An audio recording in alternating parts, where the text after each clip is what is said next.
favorite cranky Spartan has returned for a second outing on the PSP. Set between the first two games in the series, God of War Ghost of Sparta has Kratos visiting new locations and battling new mythological figures while on a quest to find and save his brother. And all the while, we're getting way more insight into why he's so pissed off. What treachery is this? Sparta. The gods. Ghost of Sparta is absolutely gorgeous. If you've played Chains of Olympus, you might have thought there was no way the developers could possibly top that level of quality, but they've done it. The game contains an amazing amount of detail that we've never seen on the PSP before.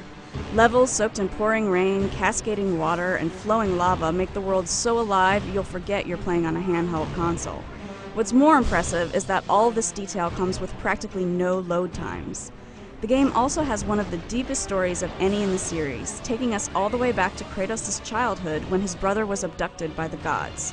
It's the first time we've seen him as an innocent victim, and goes a long way toward explaining his quest for revenge. Likewise, seeing him interact compassionately with dying Spartan soldiers adds a whole new dimension to his character. But don't worry, Kratos has certainly not gone soft. He's still full of rage and more than willing to take it out on anything that gets in his way in the most violent manner possible. You still get all the blood, gore, and deliciously satisfying experience of ripping enemies in two, slicing their throats, or tearing off their limbs. There's just nothing like stomping your sword into a Cyclops' eye.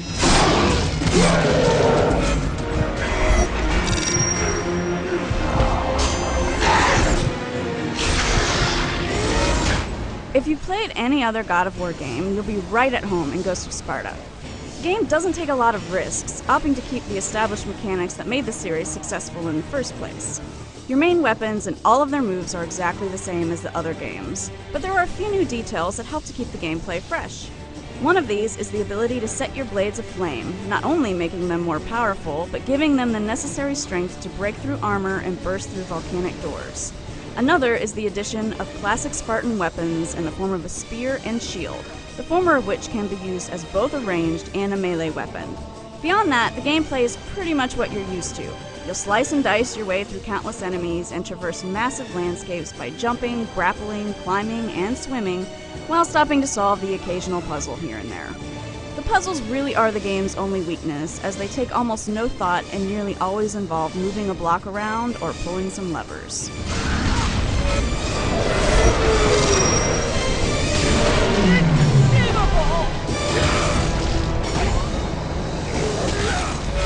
God of War Ghost of Sparta is the most beautiful game I've seen on the PSP.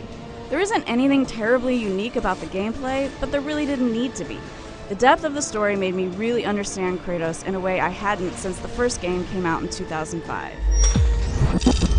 And the amount of content and detail Ready at Dawn was able to cram onto the system is not only impressive, it's downright jaw-dropping. For more info on Ghost of Sparta, visit IGN.com.